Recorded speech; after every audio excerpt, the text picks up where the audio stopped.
कार्यक्रम। और जैसा कि हम आपको बता रहे हैं, लगातार सुबह से ही आज आपको बता रहे हैं कि प्रधानमंत्री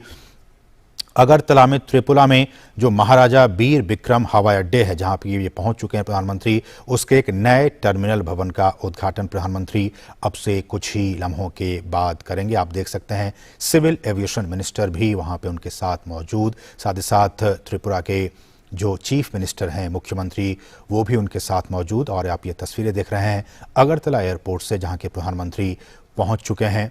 और अब से कुछ ही क्षणों के बाद आप देख पाएंगे कि ये महाराजा वीर विक्रम जो हवाई अड्डे है, उसके एक नए टर्मिनल भवन का उद्घाटन प्रधानमंत्री अब से कुछ ही क्षणों में करने वाले हैं। और हमें जानकारी ये मिली है कि ये जो नए एकीकृत टर्मिनल इमारत है, उसका निर्माण 450 करोड़ रुपए की लागत से किया गया है।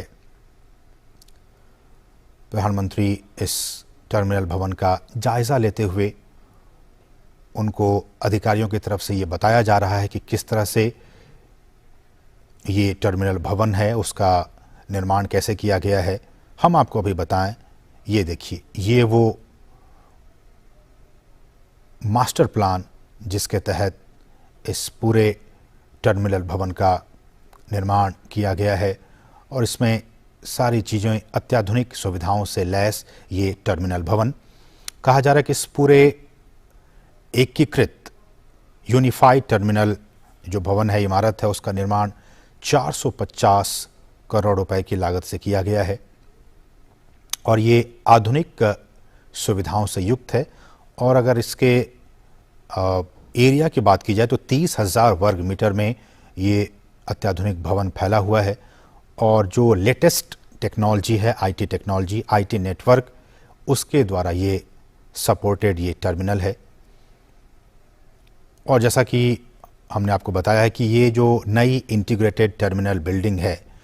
उसके उद्घाटन के साथ ही महाराजा वीर विक्रम एयरपोर्ट की गिनती, ये जो एयरपोर्ट टर्मिनल है, उसकी गिनती देश के इंटरनेशनल एयरपोर्ट्स में होने लगेगी। क्योंकि इंटरनेशनल एयरपोर्ट्स में जो सुविधाएं मौजूद होती हैं यात्रियों के लिए, आईटी इनेबल्ड जो सिस्टम होती हैं, वो सारी सुविधाएं इस टर्मिनल भवन में भी वो सारी सुविधाएं यहाँ पे लगाई गई हैं। तो कहा जा रहा है कि इस टर्मिनल भवन के उद्घाटन के बाद से जो इंटरनेशनल एयरपोर्ट्स और जो वहाँ सुविधाएं होती हैं, वो सुविधाएं अब यहाँ भी उपलब्ध होने लगेंगी। कुल 20 चेक इन काउंटर्स यहाँ पे होंगे, ताकि लोगों को एक साथ अलग अलग काउंटर्स पे वो जाएंगे, चेक इन काउंटर्स पे होंगे, भीड़ यहाँ पे ज़्यादा नहीं होंगी। लोगों की सुविधाओं को, यात्रियों की सुविधाओं को ध्यान में रखते हुए कुल 20 चेक इन काउंटर्स बनाए गए हैं। और ऐसा कहा जा रहा है कि अंतर्राष्ट्रीय यात्रियों और कुल डोमेस्टिक पैसेंजर्स के साथ ये 1200 यात्रियों को एक दिन में संभालने की इसकी कैपेसिटी होगी। तो बहुत ही महत्वपूर्ण ये आज का दिन त्रिपुरा के लिए, त्रिपुरा के लोगों के लिए, देश के लोगों के लिए, अंतर्राष्ट्रीय लोगों के लिए, पर्यटकों के लिए, कि जब वो त्रिपुरा आएंगे तो उन्हें अगरतला एयरपोर्ट पर एक अत्याधुनिक सुख सुविधाओं से लैस एक भवन, जो टर्मिनल भवन है, वो उसका दीदार कर पाएंगे, उन सुविधाओं का वो लाभ उठा पाएंगे, जिसका कि अब से कुछ ही लम्हों के बाद प्रधानमंत्री नरेंद्र मोदी उद्घाटन करने वाले हैं। आप इन तस्वीरों में देख सकते हैं किस तरह से वहाँ की जो बांस से बने जो उत्पाद हैं, इस बात पे प्रधानमंत्री का लगातार फोकस रहता है कि जो लोकल प्रोडक्ट्स हैं उनका अधिक से अधिक इस्तेमाल किया जाए। और आपने देखा इन तस्वीरों में कि बांस से जो बने उत्पाद हैं उनको वहाँ पे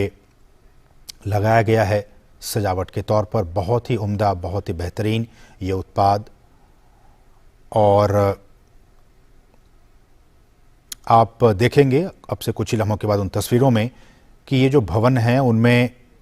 जो स्थानीय वास्तुकला है, जो आर्किटेक्चर है, इस बात को आप बहुत ही गंभीरता से और ध्यान से सुनिए कि ये जो पूरा टर्मिनल भवन है, इसको बनाने में यहाँ की जो लोकल आर्ट्स हैं, जो लोकल वास्तुकला है, उसका इस्तेमाल किया गया है, ताकि जब लोग यहाँ पे आएँ, जब जो पैसेंजर्स आएँ, जो टूरिस्ट यहाँ पे आएँ, उनको त्रिपुरा की जो स्थानीय कला है उससे वो रूबरू हो सकें, उसको वो जान सकें, उसको वो समझ सकें। आपको हम बताएंगे कि किस तरह से यहाँ पे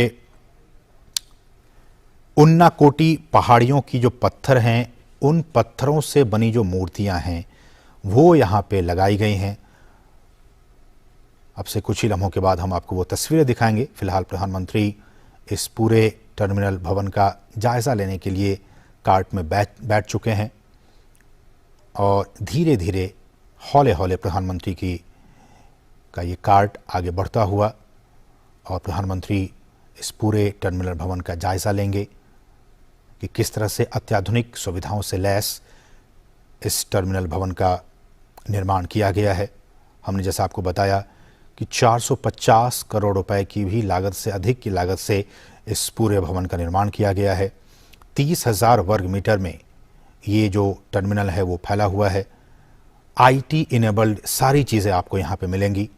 आईटी नेटवर्क से एकीकृत ये टर्मिनल भवन है और इसकी गिनती यहाँ पे इस तरह से इन चीज़ों का निर्माण किया गया है कि इंटरनेशनल स्तर के जो एयरपोर्ट्स होते हैं वहाँ जो सुविधाएं होती हैं उन सुविधाओं को यहाँ भी प्रस्तुत किया गया है ताकि यहाँ पे जो राष्ट्रीय और अंतर्राष्ट्रीय स्तर पे के जो यात्री हैं वो जब पहुँचें तो उन्हें किसी भी तरह की कोई दिक्कतों का सामना न करना पड़े। जैसा कि हमने आपको ये भी बताया कि इस टर्मिनल के अलग अलग जगहों पर आप जब जाएंगे यहाँ तो स्थानीय जो कला है उसको भी वहाँ उकेरा गया है। स्थानीय जो उत्पाद हैं, खासकर बांस और बेंत से बनी जो चीज़ें हैं उससे बने उत्पादों को इस पूरे टर्मिनल भवन में लगाया गया है। हम आपको दिखाएंगे वो सारी चीज़ें। और ये भी कहा जा रहा है और जैसा कि हमने कई बार कहा है कि प्रधानमंत्री का एक विज़न है कि जो नवीकरणीय ऊर्जा के स्रोत हैं हम उन स्रोतों के ज़रिए हम अपनी इकोनॉमी को आगे बढ़ाएं। केरल, आप जानते हैं कि कोच्चि का जो इंटरनेशनल एयरपोर्ट है वो अपनी एनर्जी कैपेसिटी को ज़्यादा से ज़्यादा सोलर एनर्जी से उसका वो यूज़ करता है वो एयरपोर्ट, और वहाँ पे उस सोलर एनर्जी के ज़रिए बहुत सारे कामकाज होते हैं। उसको ध्यान में रखते हुए और भी बहुत सारे एयरपोर्ट्स पे जो सोलर पैनल्स हैं वो वहाँ लगाए गए हैं। ठीक उसी तरह से इस एयरपोर्ट पर भी इस तरह से बनाए गए हैं कि सौर पैनल्स यहाँ पे लगाए गए हैं ताकि सोलर एनर्जी का भी ज़्यादा से ज़्यादा इस्तेमाल किया जा सके और जो फॉसिल फ्यूल्स हैं या फिर जो बिजली हैं उसका कम से कम यहाँ पे उपयोग हो सके। वास्तुकला पे अगर हम आए तो हवाई अड्डे का जो टर्मिनल भवन है जिसका कि जायज़ा इस वक्त प्रधानमंत्री ले रहे हैं उसमें वास्तुकला के हिसाब से राज्य का जो इतिहास रहा है उसको यहाँ पे स्थान दिया गया है। जो सांस्कृतिक परिदृश्य है त्रिपुरा के उसको भी ध्यान में रखते हुए इस पूरे टर्मिनल भवन को डिज़ाइन किया गया है। और जैसा कि हम आपको अभी दिखाएंगे कि यहाँ पे एक विशेष पत्थर लाए गए हैं। उन्नाकोटी एक जगह है, वहाँ से उन्नाकोटी पहाड़ियों की पत्थरों का इस्तेमाल किया गया है। जैसा कि हम बता रहे हैं कि लोकली जो चीज़ें हैं उसको वहाँ पे लाकर और यहाँ पे प्रदर्शित किया गया, चाहे वो बांस और बेंत से बने उत्पाद हो या फिर जो वहाँ के जो पत्थर हैं उन्नाकोटी पत्थर, पहाड़ियों के पत्थर जो हैं उनसे बनी मूर्तियाँ हों या फिर चबीमुरा प्रतिकृति का भी आप अगर यहाँ जाएंगे तो उसका आपको अनुभव होगा, आप उसके दीदार कर पाएंगे। और ये जो मूर्तियां हैं अब आप देख पाएंगे कुछ देर के बाद, वो त्रिपुरा की राजधानी अगरतला से तकरीबन 145 किलोमीटर की दूरी पर है और वो ऐसा कहा जाता है कि पूर्वोत्तर भारत के सबसे बड़े रहस्यों में वो पहाड़ और वहाँ के जो पत्थर वहाँ से लाए जाते हैं उन पहाड़ों में वो शामिल किया जाता है। ये आप देख सकते हैं वो टर्मिनल भवन। प्रधानमंत्री इन तमाम चीज़ों का जायज़ा लेते हुए पूर्वोत्तर में कनेक्टिविटी के लिहाज से, और जैसा कि आप जानते हैं कि प्रधानमंत्री का ये कोशिश है कि पूर्वोत्तर को पूरे भारत का और ईस्ट एशिया का एक प्रवेश द्वार के तौर पर बनाया जाए, उस दिशा में ये बहुत ही महत्वपूर्ण कदम आज का ये दिन। जैसा कि हम आपको कहते हैं कि लुक ईस्ट पॉलिसी के तौर पर एक बार हम उन नीतियों पे आएँ जिन नीतियों के ज़रिए ये सारी चीज़ें हो रही हैं केंद्र सरकार की तरफ से, प्रधानमंत्री मोदी की तरफ से, कि क्यों मणिपुर को, त्रिपुरा को और बाकी जो तमाम जो स्टेट्स हैं नॉर्थ ईस्ट के, उस पर इतना फोकस दिया जा रहा है क्योंकि प्रधानमंत्री ये कोशिश है कि लुक ईस्ट के बाद एक्ट ईस्ट पॉलिसी में हम उसके साथ एंगेज हों। आप जानते हैं कि हर महीने केंद्र सरकार के जो मंत्री हैं वो जाते रहते हैं, वहाँ की यात्राओं पे रहते हैं, और ताकि एक ये जो पहले की कहावत थी कि नॉर्थ ईस्ट के लिए दिल्ली दूर है, वो जो फीलिंग है उस फीलिंग को, उस एहसास को ख़त्म कर दिया जाए। ऐसा ना हो कि उनके वहाँ के लोगों को लगे कि दिल्ली बहुत दूर है, ऐसा लगे कि दिल्ली उनके बहुत ही पास है। प्रधानमंत्री ने मणिपुर में जब वो एक रैली को संबोधित कर रहे थे तो उन्होंने इस बात का जिक्र भी किया था। और एक्ट ईस्ट पॉलिसी का मकसद, चूँकि आज का दिन इन तमाम मुद्दों पर बातचीत करने के लिए बहुत ही समीचीन है, क्योंकि जिस तरह से प्रधानमंत्री का एक विज़न रहा है कि हम नॉर्थ ईस्ट के जो 7 सिस्टर्स हैं, जो तमाम राज्य हैं, उन तक विकास की गंगा को और भी कैसे पहुंचाएं, उसको और भी कैसे मजबूती प्रदान की जाए, कनेक्टिविटी के लिहाज से, संस्कृति के लिहाज से, हेल्थ के लिहाज से, आईटी के लिहाज से, इन तमाम क्षेत्रों में पूर्वोत्तर के राज्य भी आगे बढ़ सकें। प्रधानमंत्री का ये विज़न रहा है, पहले लुक ईस्ट और उसके बाद अब एक्ट ईस्ट पॉलिसी। और इसी पॉलिसी का मकसद आप देखिए इन तस्वीरों में, जिस बात का जिक्र हम कर रहे थे कि वहाँ पे बांस और बेंत से जो बने उत्पाद हैं,